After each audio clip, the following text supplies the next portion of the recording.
Hi and welcome to another episode. We've obviously got here is the Raspberry Pi 4 computer, Model B, 8GB. They do make one with 4GB.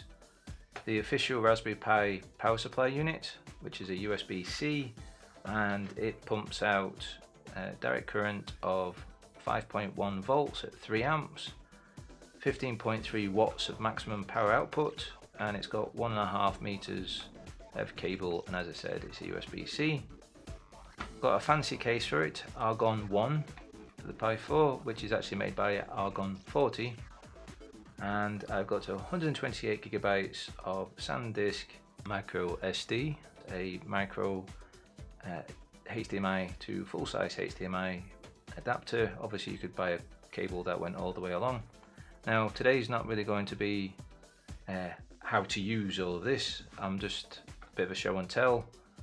Hopefully in the next video I'll be able to tell you how to actually get stuff onto the SD card, and not just like the Raspberry Pi operating system, which was known as Raspbian before, but other fancy stuff that you can put on there as well to make this do some fancy things. Now, I'm no expert when it comes to Raspberry Pis. I do have a fair few of them kicking around the house, but basically I've followed some tutorial and installed that. But what I want to try to do with this one is try to show that a noob like me, if you are a noob like me, you too can get going with something like this and have something quite interesting, or even very interesting. And really all you got to do is do a few points and clicks and type a few commands in. Right, so let's start off with the Raspberry Pi 4. Now, I do want to point out that the Argon1 came with some thermal pads, and I'd stuck them on already. I was going to just do this all for my self sort of usage, but then I decided no, I want to make a video on this, so I backtracked a little bit and put things somewhat back in the boxes. My fault. Been a little bit distracted this morning because of wonderful neighbours, but we've all got those wonderful neighbours, haven't we? Right, so thermal pads are from in here. Now the thermal pads that do come, they've got bits of plastic that look a bit like that on both sides. Make sure you remove them from both sides because otherwise it's useless. So stick them on there and put that there for now. We've all seen a power supply unit before. I do like buying the Raspberry Pi power supply unit for the Pis that I'm definitely going to be using for a certain thing, so that I don't accidentally steal the power supply unit and go use it for something else. I know that this has to stay with it. If I want to play around with something, I should be using one of the mini power supply units I've got from mobile phones or cell phones, wherever in the world that you are, we call them like that. So, plastic bag, power supply unit. The UK one's a nice little brick. I'm sure other countries are just as small. So that's that. And we've all seen a micro USB card before. And well, maybe not everyone's seen one of these, but that's what it looks like. You might want to get two because Raspberry Pi 4s can handle two monitors at once. Right, so let's go into the Argon1. Now the reason why I went for an Argon1 and not just say the Raspberry official case for the Pi 4 or some other case, which I'm sure are all great and wonderful, but the Argon40 one was, sorry, the Argon1, which is made by Argon40, was recommended to me by a guy I know from America called Arcade1. He's a very nice chap.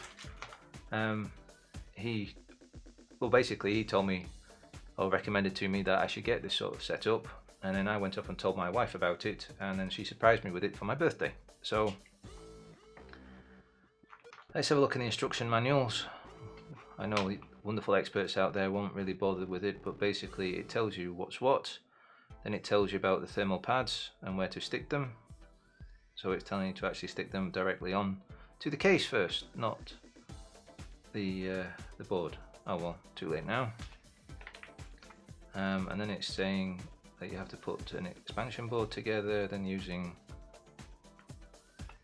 different types of screws. Now there is two different types of screws, it seems, short ones and long ones, and the short ones should go into the HDMI audio board, that's what it's calling it. and then you should put the long ones. Wait a minute.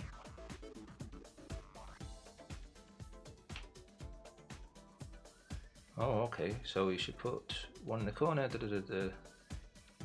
over there. I see. So actually it maybe was a good idea to read the manual, because I wouldn't have done that. And then there's the 4 longer screws go through the bottom, and then you cover them, and also there's some rubber feet to be using, and then it tells you where to stick the power supply unit and use the SD card. How to install Argon1 Pi 4 power button and fan control. So that, as I was saying before, there's some commands that you have to type in. Well, you often do when it comes to Linux, because that's the type of operating system that goes on. It's called Raspberry Pi OS now. It used to be called Raspbian. That's sort of the default one, but there is other. Well, it's still using the same stuff, but then people have done some fancy things and it loads it up exactly like that in the first place. Anyway, and it tells you some more commands about how to control the fan and everything like that. So, yes, you may want to read the manual. And how many pages have we got? We've got to 11 pages, 12 if you include the back. Right, so let's have a look at this little bit here where it said, well, I've already done the thermal pads. Stick the board on and do that. Right, so the one thing about this case though, it's metal. There's magnets here. You can listen how powerful they are. You know, do it sideways on, so do it sideways on, so you know that it's not just gravity. So yeah,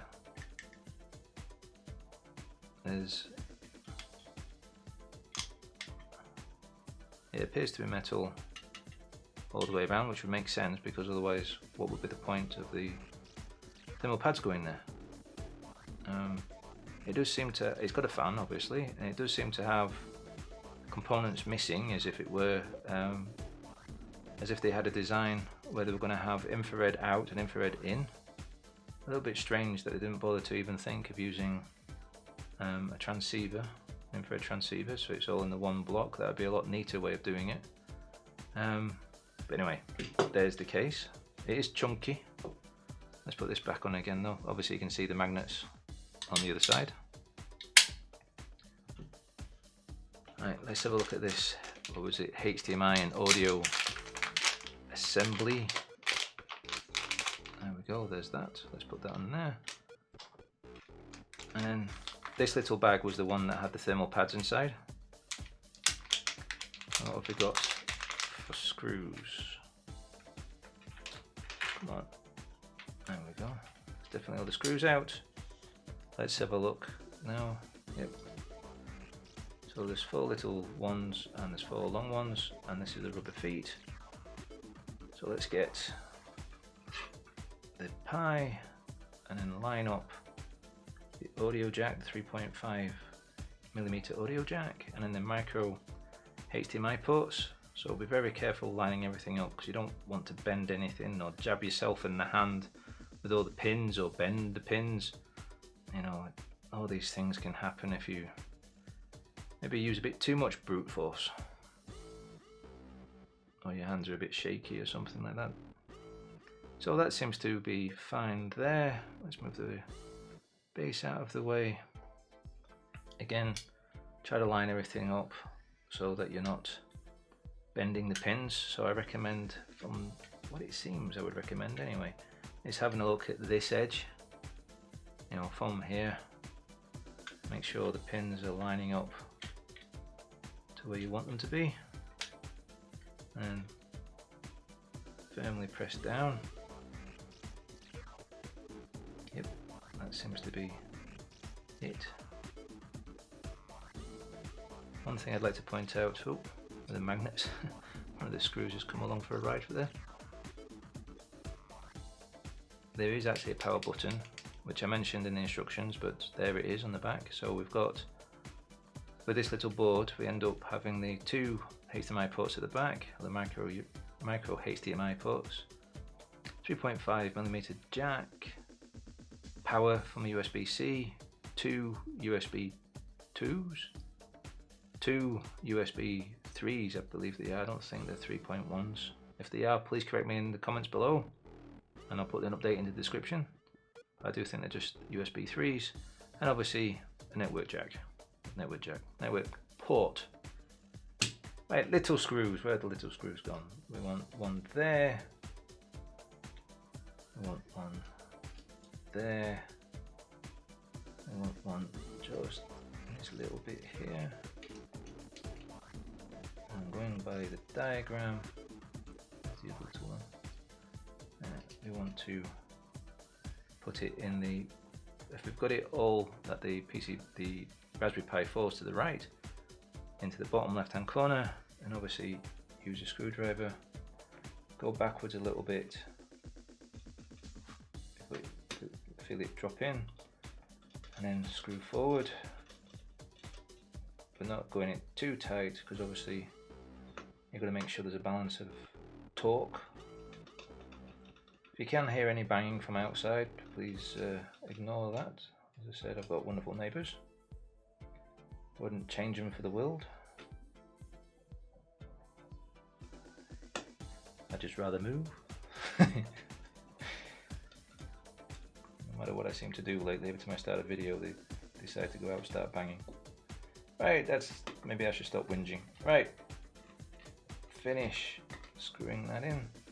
So let's make sure these ones are tight now. There we go, just a bit more. And this one though, sadly, because there is going to be the other screws coming from below, I have to make sure this one's tight now. Okay, and then let's peel this off. Yep. Right, now which way this goes? Well, there's the SD card port, micro SD, so it must be this way around. Oh, I've just noticed before I push it up, can you see? It says, can you just about see? It says Argon1 as one as being a word, and you can see the reflection of my camera. But obviously, on the box, it says Argon1 as a digit. Anyway, let's get this off. There's all this funny fingerprints all over the place. Right, and then the long screws.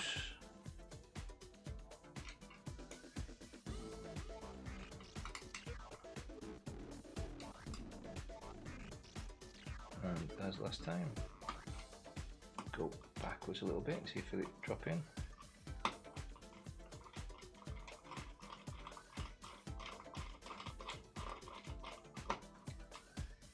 So, while you've been watching me put all these screws in and everything like that, how's everyone out there been doing?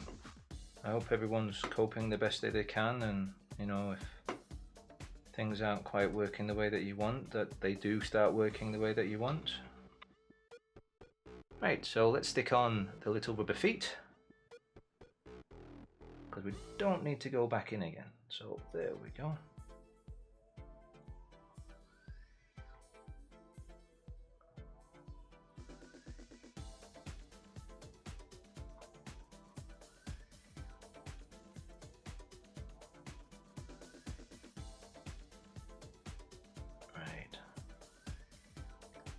There we go. It's getting a little bit warm in this room now. And there we go. Needs a sticker, doesn't it? I don't have one. Does anyone have any recommendations what type of sticker I should put on there? I've seen plenty of people, including Arcade Ren and what was his name? MagicPants. They have stuck stickers on theirs, I believe. I want to know what sticker I should stick on mine. I think they were thinking sticking Star Wars ones on. I'd like to stick something else on. Not necessarily Star Trek or Star Wars involved, but I don't know, 2" by 2" stickers, because obviously I need to leave the flap open just in case I do use that sometime. So just to prove that this goes in here, let's guess that this one's port 1. I'm assuming it doesn't really matter, so we've got that, and then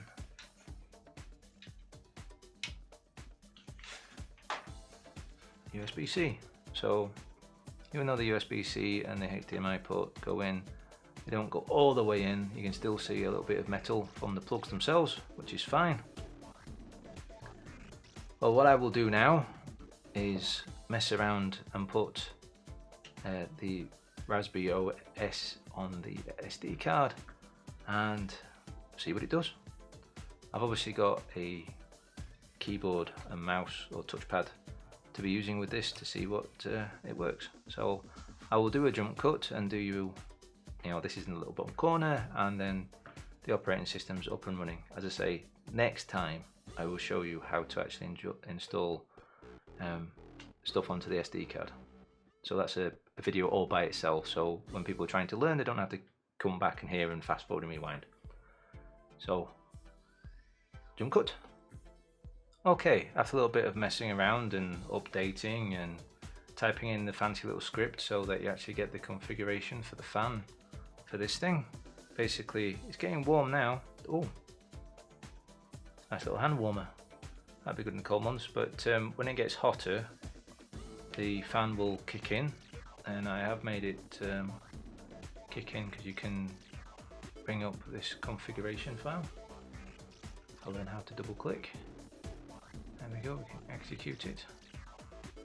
Say yes, we do, and I can put 1, so it's always on.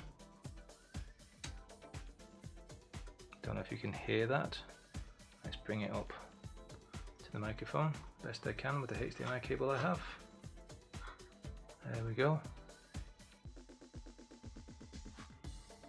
So it does make a bit of noise, but it's nothing too annoying, let's put it that way. And also what you can do obviously is if you mess around and overclock it and things like that, you probably want to adjust where the fan starts kicking in, so you can customize behavior.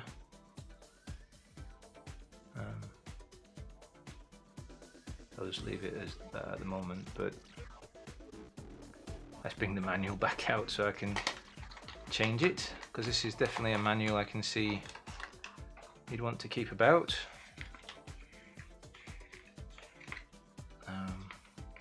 Here we are. So where is the adjust temperature? So press 2. So 55C we want 10%, 60C we want 55%, and 65C we want 100%. And there we go. Let's turn the fan back off again, but it's ready to kick in if needed. Not really a lot to show you here because this is just a fresh install. I mean, just to prove that I've got the Wi-Fi working. Well, actually you can see that I've got the Wi-Fi working because of the icon at the top right hand corner. So let's bring up Google for the day.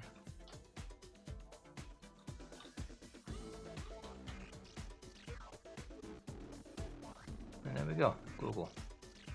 And it does use DuckDuckGo on here, which is supposed to be a pretty good browser. Yeah, let's just go to default.